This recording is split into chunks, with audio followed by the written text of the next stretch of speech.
দার্জিলিং ভ্রমণে আসছেন আর চা পাতা বাগান ঘুরবেন না তা কখনো হয়? এই রংনিট টি গার্ডেন কিভাবে ঘুরবেন? সকাল সকাল দার্জিলিং রেলওয়ে স্টেশন থেকে শেয়ারিং গাড়ি 200 টাকা ভাড়া করে চড়ে গেলাম। গাড়িতে উঠতেই সুন্দর পাহাড়ের এই দৃশ্য দেখতে দেখতে আঁকাবাঁকা রাস্তা, উঁচু উঁচু পাহাড়, আধা ঘন্টার মধ্যে পৌঁছে গেলাম ওয়েলকাম টু চিটগাং মার্কেট। এই মার্কেটে আসতেই দেখতে পাচ্ছ সামনে রয়েছে প্রচুর টি স্টল। আর গাইজ এখানে থেকে কিন্তু চা পাতা ক্রয় করতে পারবে। তো ভিডিওটি দেখো, ভালো লাগবে।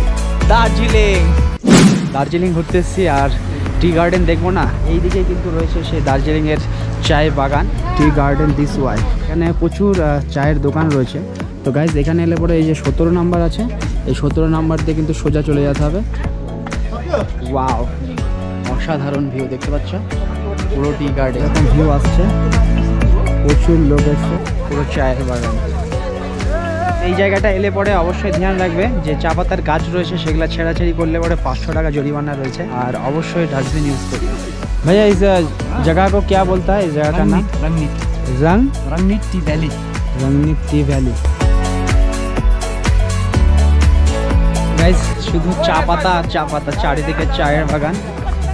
টি গার্ডেন কিন্তু অবশ্যই বেড়াতে আসবে দার্জিলিং ভ্রমণে আসলে পরে। এই সেই দার্জিলিংয়ের রংনিট টি গার্ডেন।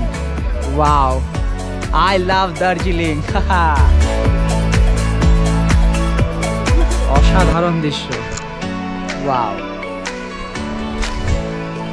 গাইস, টি গার্ডেনের এদিক ওদিক দিয়ে সমস্ত হেঁটে বেড়াচ্ছে। গাইস সকলে শিলিগুড়ি থেকে, একদম কাছেই শহর। ওয়াও, কেমন লাগছে? সুকুমার সাহা ব্লগ। এদিকে ফটোশ্যুট চলছে। এখানে এলে পরে জাস্ট ছোট্ট একটা টি গার্ডেন, বেশি তেমন কিছু না। বেশিরভাগ লোক এই জায়গাটাতে আসে ছবি তোলার জন্য।